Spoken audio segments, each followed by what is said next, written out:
Lecture number हमारा 38। आज के लेक्चर में क्या करना है, हमने असेसमेंट टेस्ट 1 की डिस्कशन करनी है।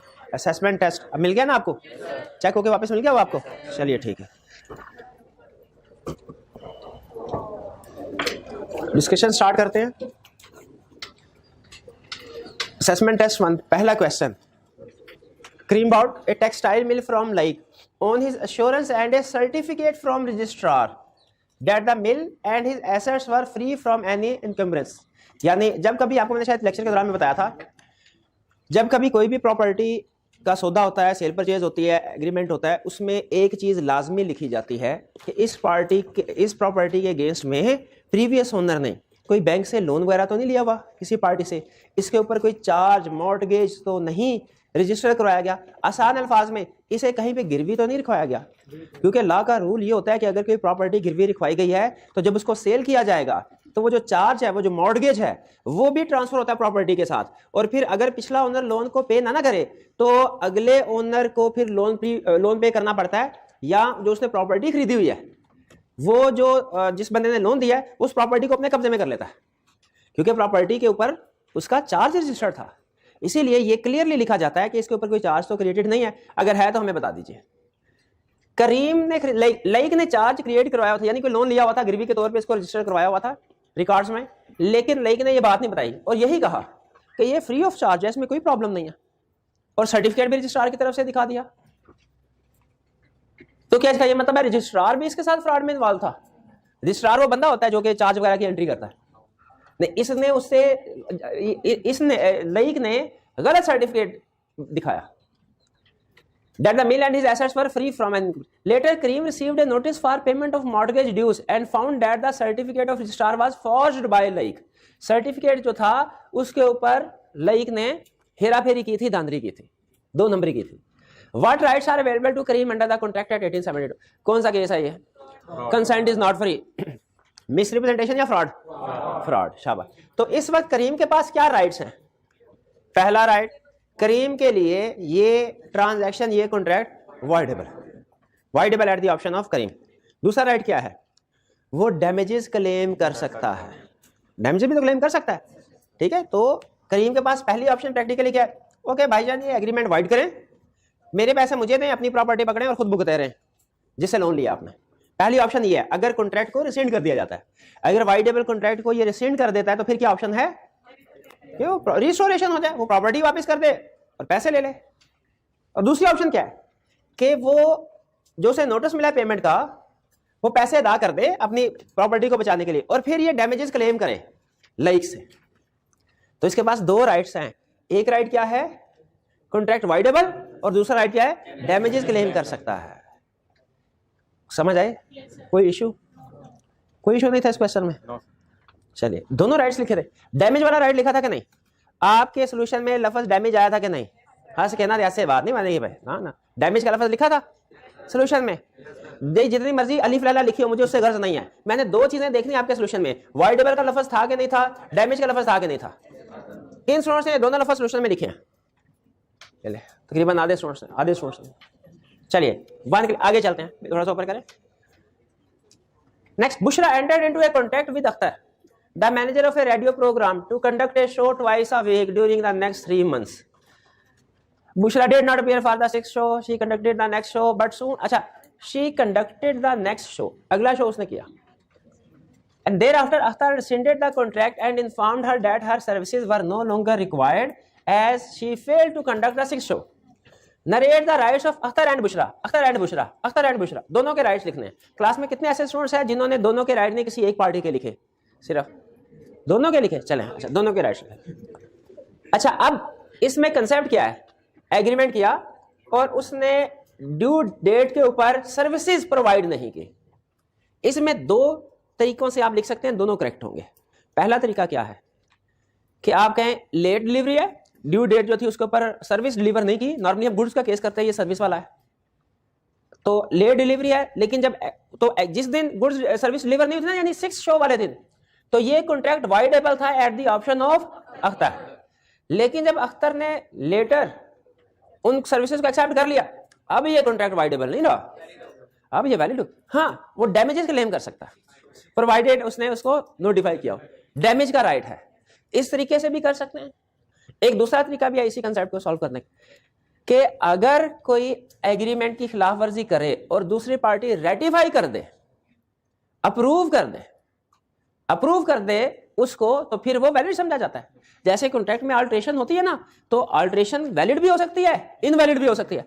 अगर दोनों पार्टी की रजामंदी से होगी तो वो वैलिड है, और अगर एक पार्टी उसके ऊपर राजी नहीं है अल्ट्रेशन के ऊपर, इनवैलिड। ये एग्रीमेंट में जब वो 6 शो में एब्सेंट हुई, तो उसके बाद जब उसने 7 शो की इजाजत दे दी, इसका मतलब क्या है, उसने कंटिन्यूएशन की इजाजत दे दी, अपनी एक तरह से अप्रूवल दे दी, इंप्लॉयड कंसेंट दे दी कि ठीक है आपने गड़बड़ की थी लेकिन अब आप कंटिन्यू करें एग्रीमेंट को। अब दोबारा से वो रिसेंड नहीं कर सकता। तो इस क्वेश्चन में पहला कंसेप्ट तो ये है कि ये कॉन्ट्रैक्ट अब वाइडेबल नहीं रहा eight the option of Akhtar. ये एग्रीमेंट वाइडेबल, कितने स्टूडेंट्स ने ये लिख दिया था कि वाइडेबल नहीं है? नहीं, आपने क्या लिखा था कि वाइड है ये एग्रीमेंट? नहीं, वाइड ये जब उसने सब्सिक्वेंटली उसको कह दिया कि आप आगे सिंगिंग करें, तो इसका मतलब है उसने अप्रूवल दे दी पिछले एक्ट की। अब वो डैमेजेस तो क्लेम कर सकता है, कॉन्ट्रैक्ट को रिसेंड नहीं कर सकता। राइट्स क्या अख्तर के, पहले अख्तर के राइट्स के बुशरा के, अख्तर के क्या राइट्स है? अख्तर डैमेजेस क्लेम करवा सकता है, डैमेजेस क्लेम करवा सकता है। कौन से डैमेजेस? 6 शो में जो उसका प्रॉफिट लॉस हुआ, ठीक है, या रेवेन्यू लॉस हुआ। और बुशरा के क्या राइट्स हैं? पहली चीज तो ये कि वो कॉन्ट्रैक्ट को कंटिन्यू कर सकती है, ये उसका राइट है। अब कॉन्ट्रैक्ट वाइडेबल नहीं है। दूसरा राइट क्या है? प्रीवियस पेमेंट्स इसको मिलेंगी। और तीसरा राइट, अगर तीसरा अगर के साथ है, अगर अख्तर इस कॉन्ट्रैक्ट को ब्रीच करता है, उसे कंटिन्यू नहीं करने देता, तो वो उसे डैमेजेस क्लेम कर सकती है। कुछ समझ आई? अच्छा, सोल्यूशन में अख्तर और बुशरा दोनों के राइट्स लिखे हैं कि किसी एक के? दोनों के लिखे। चलें ठीक है, मुझे लगा शायद मैं एक के लिखना भूल गया। रेलिवेंट वो, हाँ नहीं अच्छा, सोल्यूशन में वो decision and bases of decision की शक्ल में लिखा हुआ है। तो बेसिकली आप basis of relevant legal provision तो आएगी, एग्रीड। अब आप नीचे जो है ना, उसकी बजाय बेसिस ऑफ डिसीजन की बजाय ये लिख सकते हैं राइट्स ऑफ अख्तर और राइट्स ऑफ बुशरा, ये लिख सकते हैं। लीगल प्रोविजन तो हम, आपको पता है हमारा रूल है ना, कितने नंबर है? 5 नंबर है मेरा ख्याल है। लीगल प्रोविजन आनी चाहिए 4-5 नंबर ठीक ठाक नंबर होते हैं, इसमें लीगल प्रोविजन आनी चाहिए मेरा ख्याल है। और कोई क्वेश्चन इसमें? क्लियर? आगे चलते हैं। क्वेश्चन 3, ए लेंड का मतलब क्या है? उधार दिया कि उधार लिया? उधार दिया। ए ने उधार दिया बी को 1000, 2000। ए लेंड 3 सम्स टू बी। पहले एक दिन 1000 दिया, दूसरे दिन 2000 दिया, तीसरे दिन 5000 दिया। बी ने चेक भेजा 1000 का, asking A to appropriate this money towards the third debt of ₹5000। और उसने कहा ये पांचवा जो तीसरा डेट है ना, उसमें एडजस्टमेंट करो इसकी 5000 की। A wants to appropriate money to the first loan. A चाह रहा है कि पहले को, क्योंकि शायद ये टाइम बार्ड हो गया होगा, या हो सकता है ये अनगारंटेड हो। तो वो कहता है जो टाइम बार्ड या अनगारंटेड है उसको तो पहले तो क्लियर करें, बाकियों की देखी जाएगी। लेकिन बी ने कहा था 5000 वाले में से एडजस्टमेंट करना। अप्रोप्रिएशन का कंसेप्ट, रेलेवेंट लीगल प्रोविजन क्या है? अप्रोप्रिएशन वो होगी जो डेटर ने स्पेसिफाई कर दिया। यहां पे क्या डेटर ने स्पेसिफाई कर दिया? स्पेसिफाई कर दिया डेटर ने। इसलिए अब इस लोन की एडजस्टमेंट कैसे होगी? 5000 में होगी। ए 1000 के अगेंस्ट में अप्रोप्रिएशन नहीं कर सकता। क्लियर? Yes sir. अच्छा, अगर बी ने ना बताया होता, फिर एक ही मर्जी, डिस्प्यूटेड के अलावा वो जिसको भी चाहे अप्रोप्रिएशन कर सकता है। कोई प्रॉब्लम? कोई प्रॉब्लम नहीं। आगे चलें। Question 4, Baqir and Qurban jointly borrowed a sum of ₹600,000 from Atif and Salim. Baqir and Qurban ने जॉइंटली बारो किए 6 लाख रुपए आतिफ एंड सलीम से। In the light of provisions of contract and briefly explain the following. क्या? पहली situation, on the due date of payment Baqir paid 6 lakh to Atif which he accepted. Are Baqir and Qurban discharge from their liability? कितने student का ख्याल है yes? कितनों का ख्याल है नो? अच्छा, बाकियों का क्या ख्याल है? भाई आपका क्या ख्याल है? Partly yes, partly no? या आपका क्या ख्याल है? बाकिर ने जो पैसे दे दिए 6 लाख लिए थे दोनों ने मिलकर, बाकिर और कुर्बान ने, और उन्होंने आतिफ और सलीम से, आतिफ को 6 लाख दे दिए, लायबिलिटी खत्म नहीं होगी? लायबिलिटी खत्म नहीं हुई। जॉइंट प्रॉमिस के केस में joint promises can demand performance. इसमें आतिफ और सलीम दोनों को इन्हें पैसे देने चाहिए थे। दोनों आके इनसे पैसे मांगते, फिर इन्हें पैसे देने चाहिए। आतिफ अकेला आ गया, सलीम को पता ही नहीं होगा, आतिफ निकल गया 6 लाख लेके, सलीम तो रुल जाएगा बेचारा। तो क्या मैंने भी पैसे डाले थे, मुझे तो पैसे मिले नहीं। इसीलिए जॉइंट प्रॉमिसेस इकट्ठे आके मांगेंगे, फिर इनको पैसे देने हैं। जी थोड़ा सा आतिफ ने नहीं, हाँ ठीक है, लेकिन आतिफ ने उसको पे कर, बाकी ने पे कर दिया, बाकी ने पैसे अदा करने थे। इसमें कंसेप्ट ये है कि बाकिर ने आतिफ और सलीम दोनों को इकट्ठे पैसे अदा करने थे। 6 लाख रुपया दोनों को इकट्ठे एक जगह पे मौजूद होते फिर अदा करना था। इसमें यह नहीं है कि उसने मांगा है कि नहीं मांगा, वो तो सारे ड्यू डेट के ऊपर ही पेमेंट कर रहा होगा ना। कंसेप्ट ये नहीं है कि आतिफ ने मांगा है कि नहीं मांगा, कंसेप्ट ये है कि पैसे किसको अदा करने थे। क्या जॉइंट प्रॉमिस के केस में अकेले प्रॉमिसी को पेमेंट की जा सकती है? अगर कॉन्ट्रैक्ट में लिखा हो तो की जा सकती है, और चूंकि मेंशन नहीं किया तो हम यही अज्यूम करते हैं कि आप कॉन्ट्रैक्ट को छोड़े और जो लॉ में लिखा है वो बताएं। तो ये पेमेंट दोनों को इकट्ठी करनी चाहिए थी। अब ये इसका मतलब है अभी डिस्चार्ज नहीं। अब अगर कल कला को अगर सलीम आके उनसे डिमांड करता है तो वैसे तो इनको पे करने पड़ेंगे, इनकी लायबिलिटी डिस्चार्ज नहीं हुई। 1 मिनट है, क्लियर? ये कंसेप्ट समझ आ गया आपको? मुझे नहीं लग रहा। बताया अगर कोई आर्गुमेंट है बताएं, बताएं, शाबाश।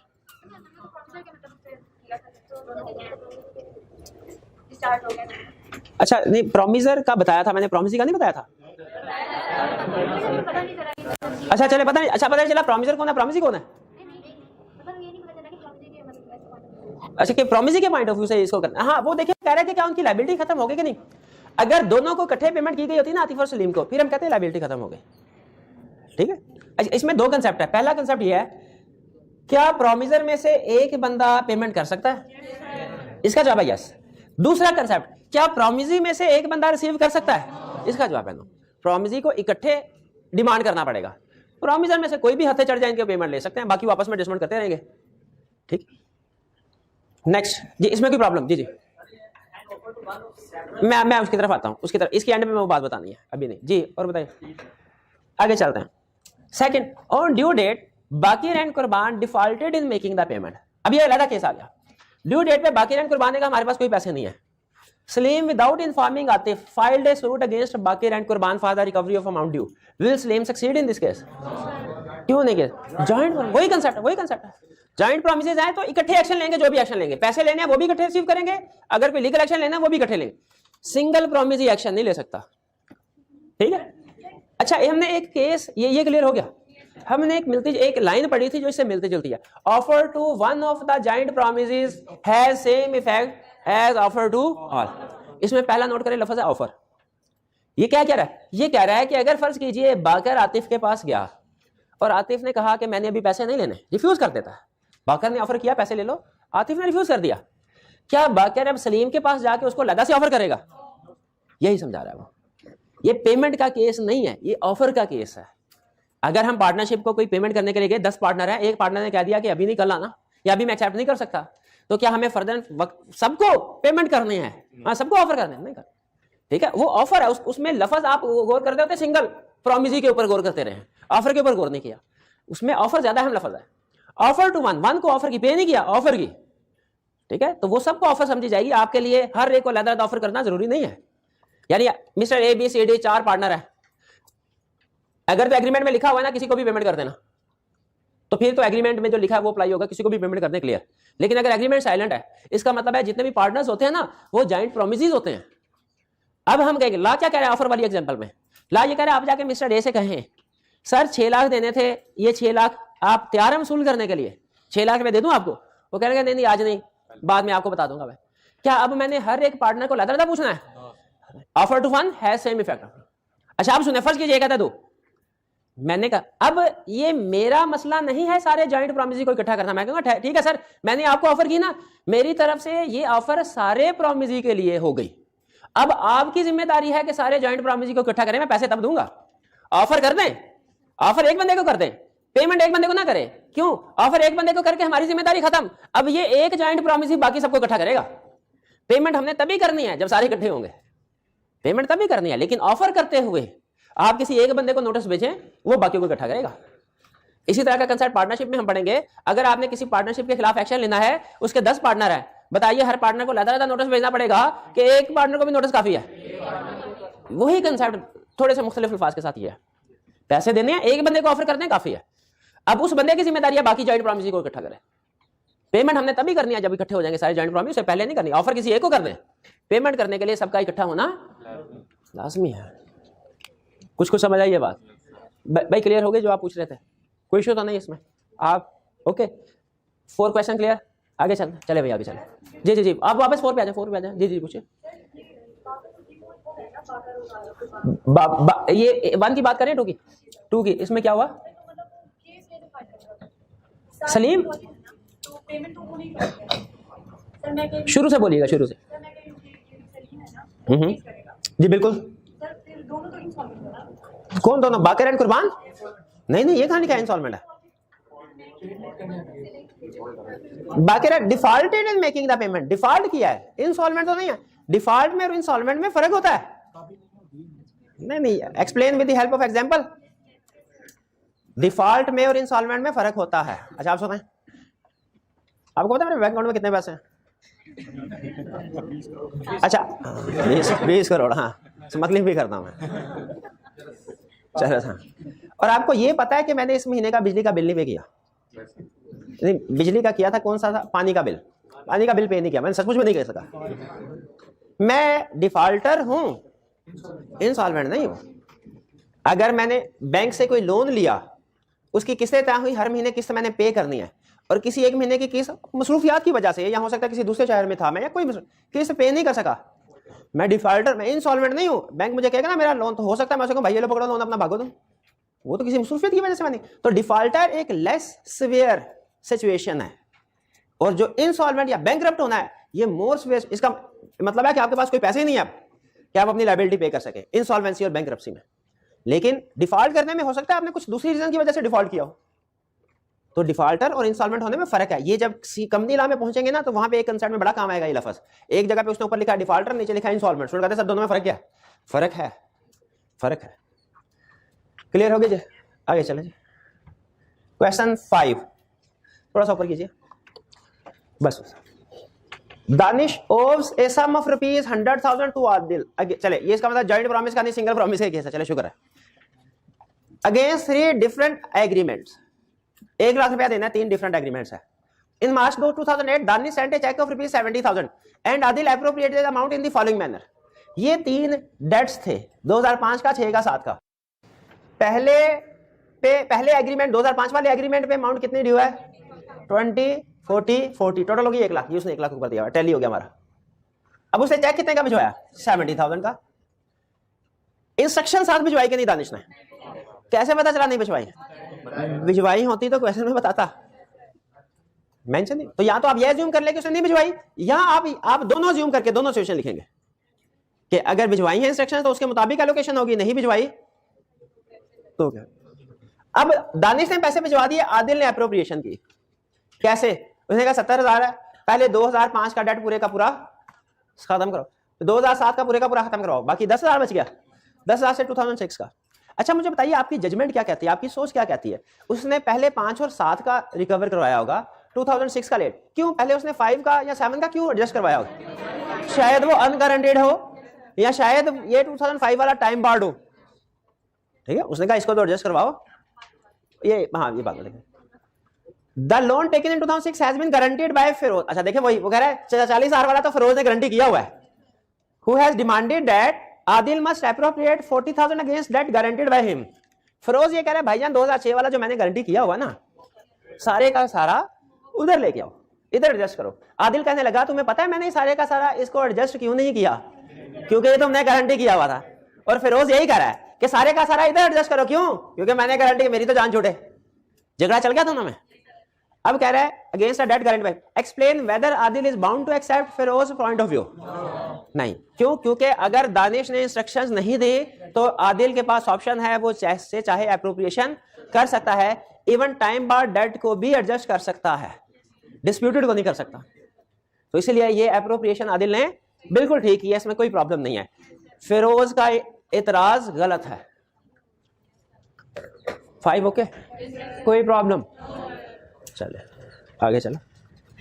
6 in view of the provisions of Contract Act 1870 explain the general rule agreement in state of legal proceeding is void, state the exceptions to the above rule। Reproduction, शाबाश, आपने तो याद किया होगा रिप्रोडक्शन वाला। हाँ तो सुनाइए, क्या है, क्या है? Agreement instead of legal proceeding, white, शाबाश।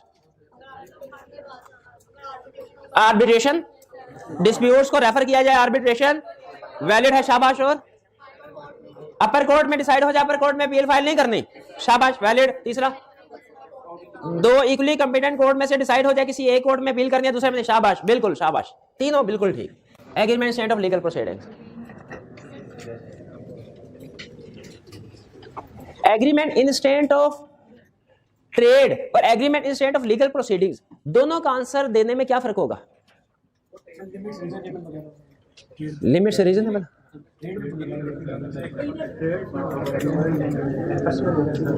दोनों कंसेप्ट डिफरेंट है, ये तो आपको पता है ना। Agreement instant of legal proceeding अलग कंसेप्ट है और एग्रीमेंट इंस्टेंट ऑफ ट्रेड अलग। एग्रीमेंट इंस्टेंट ऑफ ट्रेड की कोई एक एग्जांपल दे दे, मेरी तसल्ली हो जाएगी आपको। कहता कोई बोलेगा? नहीं बोलेगा। सेल ऑफ क्या बताइए? सेल ऑफ गुडविल या पार्टनरशिप के केस, बिल्कुल ठीक है, शाबाश। 7 इन the light of contract explain the difference between coercion and undue influence.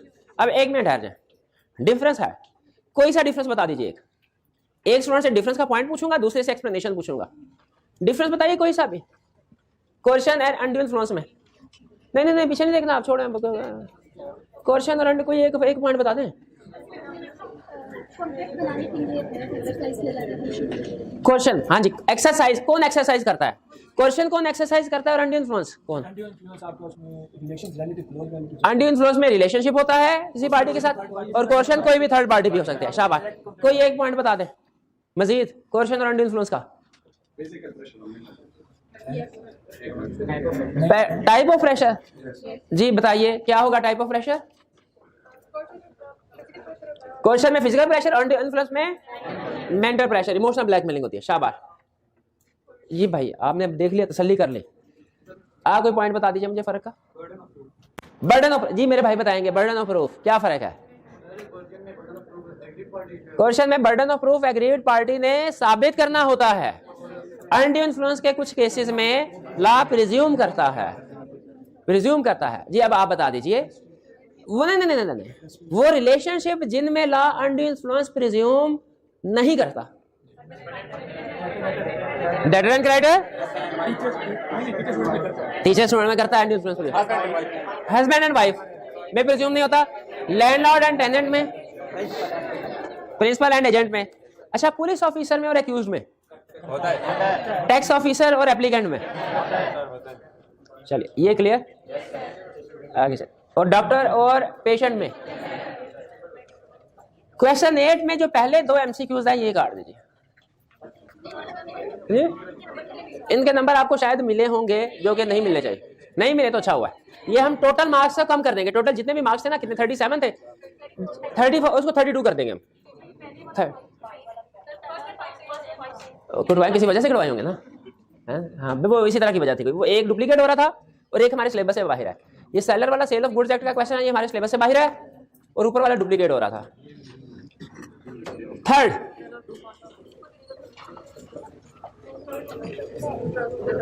थोड़ा सा ऊपर करें, अच्छा ये थर्ड, हाँ ऊपर करो, ऊपर शाबाश, नहीं हो रहा, पेज खत्म हो गया, कंट्रोल प्लस करें, कंट्रोल प्लस, हाँ अब करें, नहीं थोड़ा कंट्रोल माइनस करें, हाँ अब थोड़ा सा ऊपर हो गया, चलें बस ठीक है, इसी से काम चलाते। Rao promises to deliver 50 bags of sugar to Bilal on 30 August 2013 on payment of price of ₹82,000। Rao dies before that date, Rao की डेथ हो गई। ये पर्सनल नेचर का कॉन्ट्रैक्ट है, क्यों उसने खुद नहीं किया?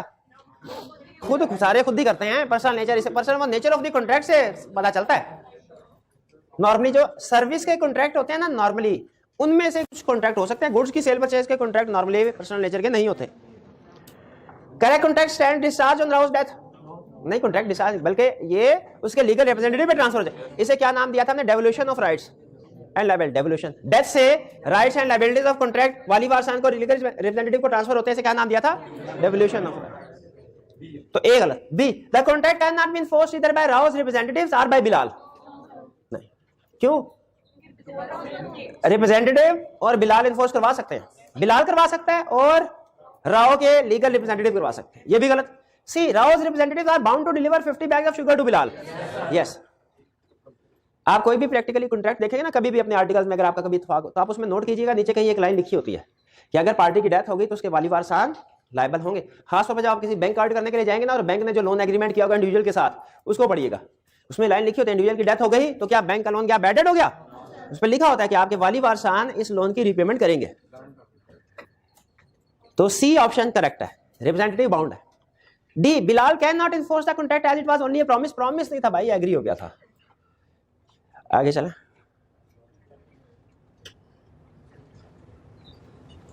For Kareem borrowed rupees 500,000 from Bashir in 2002. That becomes time barred under the limitation law. However, Kareem met Bashir in 2009 and verbally acknowledged his liability to the extent of 300,000. कह रहा 3 लाख तक मैं पे कर दूंगा। Can Bashir hold Kareem liable? Return होना चाहिए था। टाइम बार डेट की रिकवरी का रूल, एग्रीमेंट विदाउट कंसीडरेशन में एग्जांपल बड़ी थी। रिटर्न होना चाहिए, साइन होना चाहिए। तो ये नो, क्या रीजन क्या है? The promise should be for indicted because it is not a written and signed promise. C option correct है। चलिए जी, 5th क्वेश्चन के ऊपर। The effect of refusal to accept a properly made offer of promise is that properly made offer of performance को refuse कर दिया, इसका effect क्या है? Promise is not responsible for non-performance and can sue the promisee for the breach of contract. आपको पता है यही पढ़ा था हमने ये, लेकिन ये तो हमने पढ़ा था गुड एंड सर्विस के केस में। मनी के केस में तो ऐसा तो नहीं होता, तो उसने बताया नहीं भाई ये गुड एंड सर्विस का केस है कि मनी का केस है, तो एज्यूम कर लें ऑप्शन में देख लिया करो कि मनी का केस आता है। तो such offer lapse on rejection by the offeree, नहीं ऑफर नहीं है तो contract is rendered voidable at the option of promisor, the contract is discharge by anticipatory breach. Money की ऑप्शन कहीं नहीं बता रहा, इसका मतलब है गुड एंड सर्विस वाला केस है, तो ए ऑप्शन इसके करेक्ट हुए। क्लियर जी, चलिए बस। अच्छा, ये थे हमारी असाइनमेंट टेस्ट 1 की डिस्कशन। चैप्टर से रिलेटेड कोई क्वेश्चन पूछना चाहते हैं? नहीं, चलिए। एजेंसी वाला टॉपिक है तो सही, फ्रेश माइंड के साथ पढ़ना चाहिए। अच्छा चलिए ठीक है, कल का लेक्चर जो होगा ना हमारा कोई क्वेश्चन डिस्कशन तो ड्यू नहीं है, केस स्टडी एमसीक्यूज वगैरह सारे हो गए हैं। इस चैप्टर की एक एक एग्जांपल लेके क्वेश्चन को डिस्कस कर लिया, एक एक एमसीक्यूज को भी। चलिए ठीक है। अच्छा, अब जो कल का टॉपिक होगा ना उसमें एजेंसी के कंसेप्ट हमने डिस्कस करने हैं। जो किसी भी चैप्टर का पहला लेक्चर होता है ना वो इस लिहाज से अहम होता है, इसमें जनरल कंसेप्ट डिस्कस किए जाते हैं जो कि उस चैप्टर की अंडरस्टैंडिंग के लिए बहुत जरूरी है। वैसे तो कल एग्जाम लेवल के भी हम लर्निंग ऑब्जेक्टिव स्टडी करेंगे, लेकिन उसका इंट्रोडक्शन बहुत अहम होगा। ठीक है, इसलिए आ चुके थोड़े से कुछ स्टूडेंट्स की तादाद भी कम है, उन्होंने कहा असाइनमेंट डिस्कस होनी, कौन सी नई चीज सर ने करानी है, छोड़ें, सोल्यूशन हमारे पास है, घर जाके खुद ही पढ़ लेंगे। ठीक है, तक नहीं पढ़ पाते, बाहर चले मर्जी उनकी। तो कल का लेक्चर आपने कोशिश करनी है कि स्किप ना करें। ठीक है, कल हम जो हमारा नेक्स्ट चैप्टर होगा चैप्टर 9 हमारी बुक के लिहाज से एजेंसी वाला, इसको स्टार्ट करें। चलिए आज का लेक्चर यहाँ पे खत्म करते हैं हम।